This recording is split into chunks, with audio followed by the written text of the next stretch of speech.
Kubor nakaslem jong unong san hima. Manomtot kakam kajam emar kajingram biang ke boarding.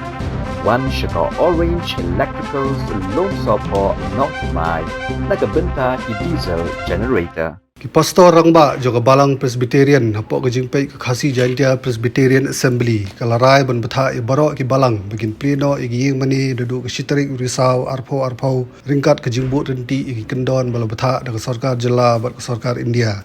Ya gani garai la shim ke je kendu ke working committee juga executive committee ke KGPA ke lalong aksi palai office traikam ke badan mission compound Shillong. Habai keren bat Reverend P Nyauta budai administrative secretary ke KGPA ulai thu ba ya gani garai ban pli gi mani abaro ki balang ansa pentip syaka sarkar jela. Toka je kendu jengi kum ka working committee juga executive assembly kalau ba nila yakut ban pentip sya sarkar bangin Betha iki balang bakut bikin plane aki meni distrik Oktober.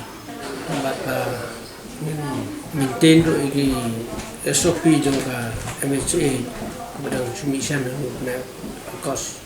Long bangi i kato kajing keren juga sarkar baka ong plane aki meni kapasuk Oktober ni long welcome kata jempen bet sarkar nila ya penbet ban patha sih balang ban listrik ini akhirnya ting yakut man pentip ya kan saka soka MK ki kendon belabu daka sarkar tu ki long ki bangila penting berokhat ni namarka ni ka MHA 4 nai ki kendon ki long ki balab yang hai ni berokhat ban buat itu ingin pentip saya saka sarkar la sah ingin pentip Pasal mesti tinggal apa ke cici jeng sarkar.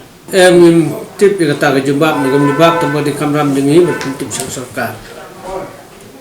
Itu ka Kristen tu, Minister mau pasal nak lagi jengi nak pergi.